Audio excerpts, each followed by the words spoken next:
Hello दोस्तों, ये doctor हमारे प्रथमेश जैन सर जी, इन्हीं ने मेरा ऑपरेशन किया है मेनिस्कस प्लस एसीएल। तो कुछ क्वेश्चंस थे मुझे जो डाउट थे और जो मुझे टेंशन दे रहे थे, तो फाइनली डॉक्टर ने मुझे बोला कि आप पूछ सकते हो जो क्वेश्चन है। तो बहुत ही अच्छे डॉक्टर है। फर्स्ट ऑफ ऑल जब भी कॉल करता हूँ उठाते हैं और जब भी बोलता हूँ आ जाते हैं। तो मेरे क्वेश्चंस जो है इस तरीके से है, आपको शायद ये हेल्प करेंगे अगर आप एसीएल सर्जरी कराने जा रहे हैं। तो फर्स्ट ऑफ ऑल मैंने एक घुटना जो होता है उसको कब मोड़ा जाए अगर मेनिस्कस प्लस एसीएल सर्जरी हो? यूजुअली अगर मेनिस्कस के साथ एसीएल की सर्जरी होती है और मेनिस्कस को रिपेयर किया जाता है, अगर मेनिसेक्टमी की सर्जरी होती है तो एसीएल का ही फॉलोअप रहेगा। परंतु अगर मेनिस्कस को रिपेयर किया जाता है तो 2 से 3 हफ्ते के बाद अपने घुटना मोड़ना शुरू करते हैं। और एग्जैक्टली कितना मेनिस्कस का रिपेयर किया और स्ट्रेंथ ऑफ मेनिस्कस रिपेयर कितनी है उसके आधार पर निर्धारित करते हैं।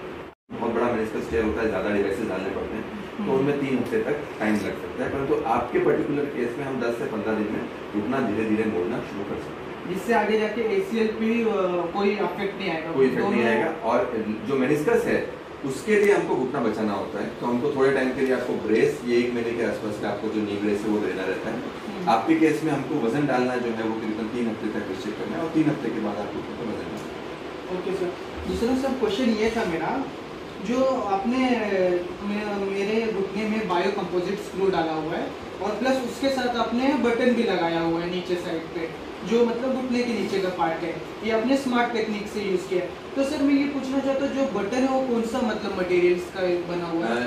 बटन्स यूजुअली जो भी हम आर्थोस्कोपिक सर्जरी में किसी भी सर्जरी में यूज़ करते हैं दे आर टाइटेनियम होते हैं। और टाइटेनियम हम इसलिए यूज़ करते हैं कि ये एमआरआई कंपैटिबल होता है, तो भविष्य में आपको कभी भी घुटने का एमआरआई कराने की आवश्यकता पड़ती है तो इस बटन के साथ कोई प्रॉब्लम नहीं आएगी, आपको एमआरआई आराम से मतलब एमआरआई कोई भी अगर आपको भविष्य में वापस इंजरी होती है, कुछ भी प्रॉब्लम होती है तो एमआरआई कंपैटिबल है तो उस बटन से। क्योंकि अगर हम जबरदस्ती स्टेनलेस स्टील का बटन यूज़ करते हैं तो आपको एमआरआई में आर्टिफैक्ट आएगा, तो एमआरआई की रीडिंग्स जो होते हैं इस तो आपके केस में हम जब भी यूज़ करते हैं, आर्थोस्कोपी में जब भी यूज़ करते हैं तो हम टाइटेनियम यूज़ करते हैं, दे आर एमआरआई कंपैटिबल। तो जो सर ऊपर साइड जो है वहाँ पे तो ओनली बटन यूज हुआ है जी, जो मतलब अपर साइड है जो जांघ की हड्डी है उसमें एक बटन यूज होता है। तो मतलब ऐसा तो डर नहीं लगा कि वो बाद में वो बटन निकल सके या कुछ यूजुअली ये जो बटन का फिक्सेशन होता है बहुत ही सॉलिड फिक्सेशन होता है, तो आमतौर पे ये बटन्स को कभी भी बात पर छेड़ने की निकालने की जरूरत नहीं पड़ती ना, तो मतलब अपनी जगह से हिल सकता है। जी सर तीसरा क्वेश्चन ये था कि मेनिस्कस 3 मंथ बाद जो हम लोग सिलाई होता है, क्या मेनिस्कस सिलाई होने के बाद ऑटोमेटिक जुड़ने लगता है? जो मेनिस्कस की जो हीलिंग होती है वो होती है, और जब हम मेनिस्कस को टाके लेते हैं तो हम उसको अपनी जगह पे टाके मार के उसको फिक्स कर देते हैं और फिर बॉडी अपने आप हीलिंग करती है, मतलब उसको वापस से जोड़ना वापस जोड़ती है। जैसे आपके स्किन पे आपके कट लग जाता है और डॉक्टर टाके ले लेते हैं तो चमड़ी कैसे चिपक जाती है, बाद में टाके निकल जाते हैं पर चमड़ी चिपकी रह जाती है। सेम इसी तरह से जो मेनिस्कस होता है उसको हम जब टाके लेकर रिपेयर करते हैं तो उसके बाद वो मेनिस्कस से अपनी जगह पे चिपक जाता है। That is great. तो ये जरूरी है क्योंकि अगर मेनिसेक्टमी सर्जरी करते हैं तो आगे चल के घुटने में प्रॉब्लम हो सकती है, तो इसीलिए मेनिस्कस रिपेयर हम जब भी पॉसिबल होता है मेनिस्कस रिपेयर ही करते हैं। एंड सर फोर्थ ये क्वेश्चन था कि आगे जाके मैं कब स्टार्ट कर सकता हूँ अपनी स्पोर्ट्स एक्टिविटी या ट्रैवलिंग? नॉर्मली अगर सिर्फ एसीएल की सर्जरी होती है तो हम जल्दी कर सकते हैं, पर आपके केस में क्योंकि मेनिस्कस रिपेयर की सर्जरी भी हुई है तो आपके केस में हम मानेंगे कि करीबन 3 से 4 महीने का समय आपको लगेगा स्पोर्ट्स एक्टिविटी। अच्छा, 3 से 4 महीने बाद। जी। और सर मैं ये पूछना चाहता हूँ कि मेरे अंदर जो ये होता है टेंडन्स वो कौन से यूज हुआ? मतलब हैमस्ट्रिंग में सुना हुआ टेंडन होता है। आपके केस में हमने जो यूज किया है वो सेमी टेंडिनस टेंडन है। हैमस्ट्रिंग टेंडन में ग्रेसिल और सेमी टेंडिनस दोनों यूज करते हैं अधिकांश जगह पर आपके केस में हमने ग्रेसिलिस को छुआ नहीं है। अच्छा। आपके केस में एक ही टेंडन जिसको सेमी टेंडिनस टेंडन बोलते हैं वो लेके हमने सर्जरी की।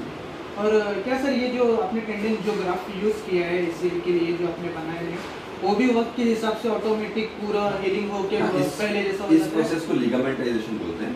लिगामेंटेशन का व्यापार ये होता है कि हम डालते तो जो है वो टेंडन है पर वो बनेगा लिगामेंट, तो जो बॉडी है उसको हील करेगी और जो जहाँ पे उसके माउथ ऑफ जो टनल्स हैं वहाँ पे उसकी हीलिंग होगी और हीलिंग होने के बाद वो टेंडन जो है वो लिगामेंट में कन्वर्ट हो जाएगा। अच्छा। तो इसको बोलते हैं लिगामेंटाइजेशन। तो ये एक लंबा प्रोसेस है, धीरे धीरे चलता रहता है। अच्छा। पर आमतौर पर मानते हैं कि 6 से 8 महीने पे वो लिगामेंट बन जाता है, लिगामेंट बन जाता है और पहले जैसे वो हो जाता है।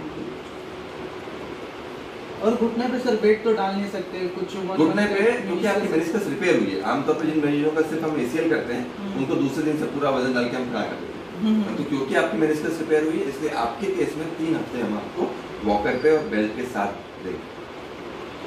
और सर ये लास्ट क्वेश्चन था, नीचे आपने जो बायो कंपोजिट स्क्रू लगाए हैं वहाँ पे भी सेम बटन है जो ऊपर का था बटन, मतलब टाइटेनियम बटन टाइटेनियम में दोनों डिफरेंस होता है। जो ऊपर वाला बटन होता है वो रेक्टेंगुलर बटन होता है, अच्छा, और नीचे वाला जो बटन होता है वो राउंड बटन होता है।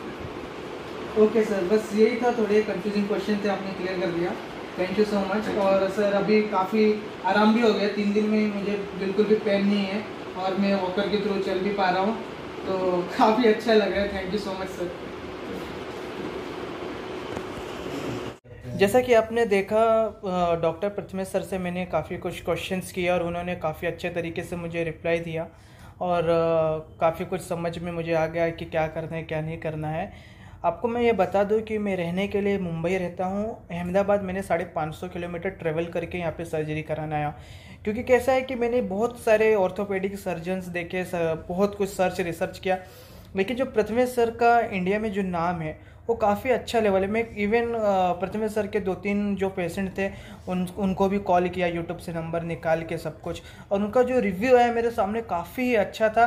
तो जो मेरा ट्रस्ट बिल्ड हुआ ना प्रथमेश सर के लिए, वो काफ़ी अच्छा हुआ। और मैंने देखा कि प्रथमेश सर को गोल्ड मेडल भी मिला हुआ है अपने पूर्व प्रेसिडेंट जो थे अब्दुल कलाम जी, उनके थ्रू। तो काफ़ी कुछ जानने के बाद मैं सोचा कि भाई ट्रैवलिंग भले कितना भी हो, लेकिन सर्जरी तो प्रथमेश सर से ही करानी है। तो फाइनली मैं यहाँ पे आया और मेरा सर्जरी भी पूरा हो चुका है, और काफ़ी अच्छे तरीके से भी सर्जरी हुआ, और कोई भी पेन नहीं, कुछ नहीं। मैं पैर अभी से पूरा हिला रहा हूँ और पूरा एक्सरसाइज अभी से स्टार्ट कर दिया है। तो काफ़ी अच्छा मेरा मतलब रिव्यू रहा है इस हॉस्पिटल में। टाइम टू टाइम सब कुछ, जब किसी को कॉल करो कोई ना कोई आके हेल्प करता ही है। तो मैं रिकमेंडेड करूँगा कि आप कहीं भी हो, कोई भी स्टेट में हो, अगर आपको सर्जरी करानी है तो प्रथमेश सर एक बहुत बेस्ट ऑप्शन है। जो डॉक्टर प्रथमेश सर है उनके वे ऑफ ऑपरेशन, मेरा ऑपरेशन मेनिस्कस और एसीएल सर्जरी था, जो कि मात्र 1 आवर्स के अंदर ही हो गया, काफ़ी जल्दी हो गया, जो कि सबसे ज़्यादा चैलेंजिंग ऑपरेशन ये होता है। कई डॉक्टर्स को काफ़ी टाइम लेते हैं, लेकिन 1 आवर के अंदर ऑपरेशन होना मतलब बहुत बड़ी बात है। तो काफ़ी अच्छा रिव्यू था। आई होप आप लोग समझ गए होंगे मैं क्या कहना चाहता हूँ। जय हिंद।